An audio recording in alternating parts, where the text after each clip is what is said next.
ഉത്തർപ്രദേശ് മുഖ്യമന്ത്രി യോഗി ആദിത്യനാഥിനും ബിഎസ്പി അധ്യക്ഷ മായാവതിക്കുമെതിരെ തെരഞ്ഞെടുപ്പ് കമ്മീഷന്റെ നടപടി വർഗീയ പ്രചരണം വിദ്വേഷ പ്രചരണം നടത്തിയതിനാണ് ഇരുവർക്കുമെതിരെ നടപടി എടുത്തിരിക്കുന്നത്. വർഗീയമായും ഒപ്പം തന്നെ സമൂഹത്തിൽ വിദ്വേഷം പടർത്തുന്ന വിധത്തിലും ഇരുവരും പ്രസ്താവന നടത്തിയെന്നാണ് തെരഞ്ഞെടുപ്പ് കമ്മീഷന്റെ കണ്ടെത്തൽ.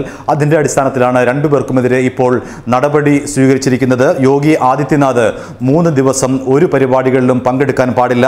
പൊതു പരിപാടികളിൽ തെരഞ്ഞെടുപ്പ് റാലികളിൽ പൊതുസമ്മേളനങ്ങളിൽ പങ്കെടുക്കാൻ പാടില്ല. മായാവതിയാകട്ടെ 2 ദിവസം പ്രചരണ പരിപാടികളിലും റാലിയിലും പങ്കെടുക്കാൻ പാടില്ല. രണ്ടുപേർക്കും ഒരേ മാനദണ്ഡമാണ് തെരഞ്ഞെടുപ്പ് കമ്മീഷൻ ഇപ്പോൾ വിധിച്ചിരിക്കുന്നത്. പൊതു റാലികളിലോ പങ്കെടുക്കാൻ പാടില്ല. മാത്രമല്ല തെരഞ്ഞെടുപ്പിനെ പറ്റി മാധ്യമങ്ങൾ വഴി അഭിപ്രായം രേഖപ്പെടുത്തുന്നതിനും രണ്ടുപേർക്കും വിലക്ക് ഏർപ്പെടുത്തിയിട്ടുണ്ട് തെരഞ്ഞെടുപ്പ് കമ്മീഷൻ. ഇതിന്റെ പശ്ചാത്തലം ഇതാണ്. വിദ്വേഷ പ്രസംഗങ്ങളിൽ നടപടി സ്വീകരിക്കാത്തത് സംബന്ധിച്ച് തെരഞ്ഞെടുപ്പ് കമ്മീഷന് ഇന്ന് സുപ്രീം കോടതിയുടെ രൂക്ഷ വിമർശനം ഉണ്ടായി.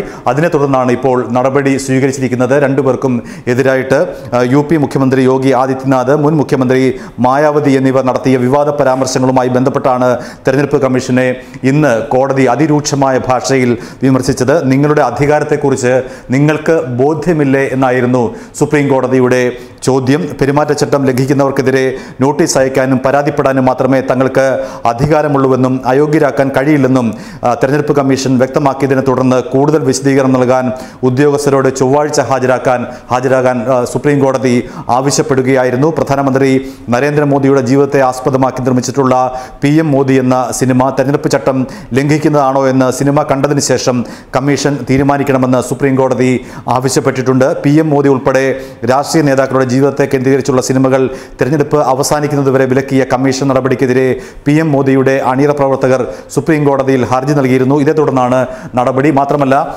ഈ തെരഞ്ഞെടുപ്പ് ചട്ടലംഘനം ആരോപിച്ചുകൊണ്ട് യോഗി ആദിത്യനാഥിനും മായാവതിക്കുമെതിരെ ഇത്തരത്തിൽ സുപ്രീം കോടതിയിൽ ഹർജികൾ ഉണ്ടായിരുന്നു. അതേ തുടർന്നാണ് സുപ്രീം കോടതി ഇന്ന് തെരഞ്ഞെടുപ്പ് കമ്മീഷനെ രൂക്ഷമായി വിമർശിച്ചത്. ആ വിമർശനത്തെ തൊട്ടു പിന്നാലെയാണ് യോഗി ആദിത്യനാഥിന് 3 ദിവസവും ഒപ്പം തന്നെ മായാവതിക്ക് 2 ദിവസവും വിലക്ക് ഏർപ്പെടുത്തിക്കൊണ്ടുള്ള തെരഞ്ഞെടുപ്പ് കമ്മീഷന്റെ നടപടി.